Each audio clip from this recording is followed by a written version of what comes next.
আসসালামু আলাইকুম বন্ধুরা, কি অবস্থা সবার, কেমন আছেন সবাই? Welcome back to my YouTube channel motorcycle BD 360। তো আপনারা দেখতে পাচ্ছেন আমার হাতে একটা বাইকের ডায়াল। এটা হচ্ছে ম্যাগনেট সাইডের ডায়াল আর কি। তো এইটার একটা বিষয় আমি আপনাদের দেখাই। এই বাইকটা রানিংয়ে চলতে চলতে হঠাৎ করে বাইকটা অফ হয়ে যাচ্ছিল এবং কিছুতেই স্টার্ট হচ্ছিল না, এবং বাইকটা কিছুক্ষণ রেখে দেওয়ার পর আবার স্টার্ট হচ্ছিল। তো এই প্রবলেমের কারণে এই বেচারা একটা পিকআপ কয়েল নতুন কিনে এখানে লাগাইছে, কিন্তু লাগানোর পরেও এই সমস্যাটা রয়ে গেছে। তারপর যখন ডায়ালটা খুললাম, দেখলাম এই জায়গাটাতে, দেখতে পাচ্ছেন এই জায়গাটাতে সুপারগুলো দিয়ে আটকানো ছিল এবং এটা নড়তেছিল। তো যার কারণে এখানে লাইন মিসফায়ার হচ্ছিল। তো এখন আমি কি করলাম, এই দুইটা জায়গায় সুন্দরভাবে এমসিল আঠা, অর্থাৎ নেগেটিভ পজিটিভ যে আঠা থাকে, এই যে এইটা, এই হচ্ছে এমসিল। তো এই এমসিল আমি সুন্দর করে এখানে জয়েন্ট করে দিছি, মোটামুটি 2 ঘন্টা আগে জয়েন্ট করা। তো এখন যে অবস্থা আছে, তো অনেক ভালো হার্ড হয়ে গেছে। তো এখন আর এটা নড়ার কোনো চান্স নাই, এটা সমস্যা হওয়ার কোনো চান্স নাই। এখন এটার পাশাপাশি আনুষঙ্গিক যে সমস্যাগুলো পেলাম সেটা হচ্ছে এই যে লাইনটা দেখতেছেন, এই লাইনটাই কিন্তু পিকআপ কয়েলের লাইন।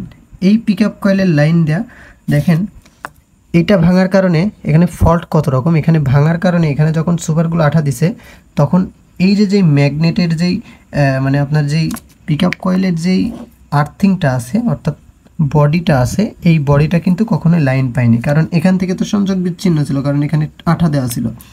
তো এই জায়গায় যখন আর্থিং পায়নি, তখন কিন্তু গাড়িটা কোনো সময় আর্থিং পেয়েছে, কখনো পায়নি, যার কারণে বাইকটা স্টার্ট বন্ধ হয়ে গেলে আর স্টার্ট হয়নি। আবার যখন পেয়েছে আর্থিং, তখন কিন্তু স্টার্ট হয়েছে। তো এই ছিল এখানে সমস্যা। এখান থেকে আমি এই গ্রাউন্ডের থেকে গ্রাউন্ড এটা খুলে আমি এইখানে যে কোনো একটা জায়গা থেকে আমি গ্রাউন্ড বের করে নেব, অর্থাৎ এই যে এই নাট থেকে আমি ঠিক এর গোড়া থেকে আমি এখানে, মানে এখান থেকে এইখানে একটা গ্রাউন্ডের সংযোগ করে দিব, অর্থাৎ এখানে একটা পাতলা ওয়্যার দিয়ে, এই পাতলা ওয়্যার দিয়ে এইখান থেকে এখানে একটা গ্রাউন্ড করে দেবো, যাতে করে এইটা ঠিকমতো গ্রাউন্ড পায়। আর গ্রাউন্ড ঠিকমতো পেলে স্টার্টিং প্রবলেম সলভ হয়ে যাবে। তার সাথে সাথে এইখানে দেখেন, এটাও কিন্তু একটা পজিটিভ লাইন, বাট এই পজিটিভ লাইনের তার যদি এরকম ছেঁড়া থাকে, তাহলে এটা কিন্তু এর গায়ে শর্ট হয়। আর এই গায়ে শর্ট যখন হয়ে যায়, তখন কিন্তু স্টার্টিংয়ে প্রবলেম দেখা দেয়। তো এই তারটাতে আমি সুন্দরভাবে টেপিং করে দেবো, অর্থাৎ এই তারটুকু আমি সুন্দরভাবে এটা কানেকশন করে দিব। তো এই হচ্ছে বিষয়। এখানে যদি কানেকশন সব কিছু ঠিকঠাক থাকে, তাহলে আশা করা যায় ইনশাল্লাহ আর কোনো ধরনের কোনো সমস্যা হবে না।